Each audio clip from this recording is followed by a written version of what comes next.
Hi friends, I'm Dr. Deepak Rao, consultant laparoscopic surgeon at the Motherhood Group of Hospitals in Bangalore. Heavy menstrual bleeding or heavy periods. Now the first thing to define is what is a normal period. For most women, a normal period should come with a cyclicity between 21 to 35 days and duration of bleeding should not be more than 3 to 4 days with 2 to 3 pads a day. There should be no blood clots.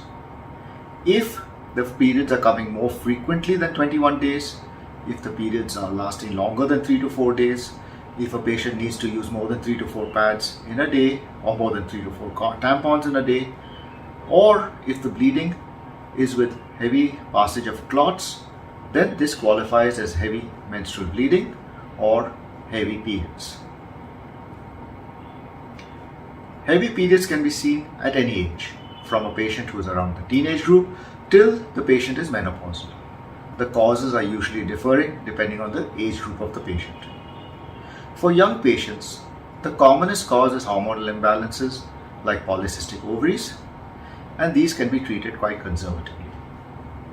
For the middle age group, the reproductive age group, say from the age of 20 to 35, common causes are again one, hormonal.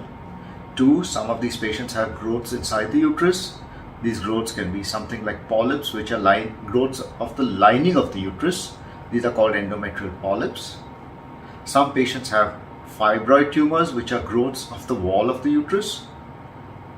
And some patients have a generalized enlargement of the uterus, usually called adenomyosis. All of these can cause an increase in the surface area of the lining of the uterus, and hence at every period there is a larger amount of the lining of the uterus that has to be shed, and hence the patient has heavier bleeding. So what should a woman do when she has a heavy period or heavy bleeding? If it's just one cycle, wait it out. 1 or 2 cycles, she can wait it out. If it is persistent, more than 2 to 3 cycles, then she must meet a gynecologist, and the gynecologist will get some basic tests done. The first test to be done is an ultrasound test. An ultrasound test will tell us the size of the uterus, any possible growth in the uterus, the thickness of the lining of the endometrium, and various other pathologies that could also be picked up, such as ovarian cysts or enlarged polycystic ovaries. Following this, the management depends on the age of the patient. If the scans are normal, then young patients can be treated with hormones, birth control pills, or just symptomatic drugs which will reduce the period flow during the period. If the ultrasound shows any abnormality, then she will need specific treatment for that abnormality. A common procedure that is often advised for a patient who has an abnormal bleeding or a heavy period is a D&C. I'm sure all of you would have heard of this procedure called a D&C. Now, what is a D&C? D&C stands for a dilatation and curettage. It is a procedure where usually a patient is taken up under anesthesia in an operation theatre. The mouth of the uterus is dilated and an instrument is put inside the uterus to scrape the lining of the uterus and reduce the thickness of the lining of the uterus, and to send it also for a biopsy to see if there is any abnormality in the lining of the uterus. Is a D&C relevant at all in current times? Unfortunately, although a D&C is the most commonly advised procedure for a patient with abnormal bleeding or heavy menses, it is a procedure that is outdated.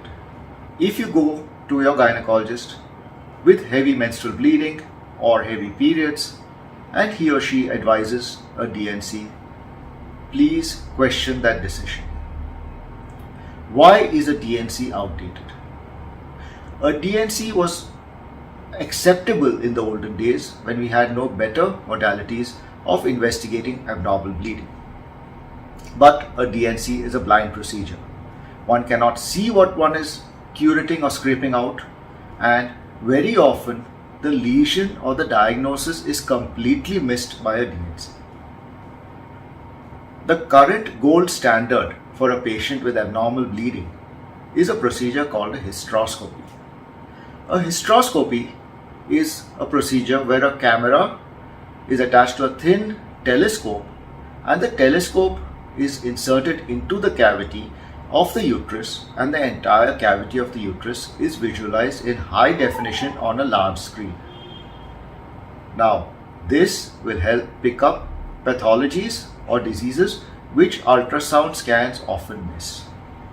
Small growths in the uterus like polyps are not seen on ultrasound scans, and they are completely missed by DNCs.